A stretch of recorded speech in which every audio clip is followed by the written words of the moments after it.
মা, দিগন্তে তাকিয়ে দেখো, রক্তিম মেঘে সর্বনাশের আভাস। ওই সর্বনাশের আগুন পেরিয়ে আমার দুয়ারে এসে দাঁড়ায়নি কোনো আনন্দ। অঞ্জলি পেতে কেউ বলেনি জল দাও। সারা জীবন আমাকেই তীব্র পিপাসায় চিৎকার করতে হয়েছে, জল দাও, জল দাও। চৈত্রের মধ্য দুপুরে পাখিরাও ডানা গুটিয়ে নেয়।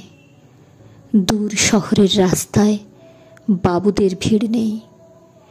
গাঁয়ের কুকুরগুলি ঢুকে যেতে চায় উঠোনের ছায়ায়। আমাকে এখন যেতে হবে দূর নদীর চড়ায়।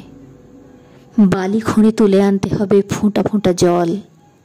তারপর ফিরে আসবো খরায় ফাটা মাঠ, শুকনো পুকুর আর টলটলে জলে ভরা নতুন ইদারার পাশ দিয়ে, বাবুদের ইদারা।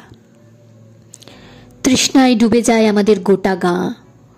কুকুর আর মানুষের জীব ঝুলে পড়ে। আর বাবুদের ইদারায় বাবুদের ছেলেদের স্নান। আমাদের শরীর জ্বলে যায় চৈত্রের খরায়। মা, আমি এক চণ্ডালিকা। বাঁকুড়া, পুরুলিয়া, রাঢ়ের হাহা করা মাঠ ফাটিয়ে বিহারের তপ্ত প্রান্তর চিরে আমি চিৎকার করছি, জল দাও। আর আমার সারা শরীরের রক্ত উঠে আসছে মাথায়। মা, এক ফোঁটা জলের দাম আমাদের গোটা জীবন।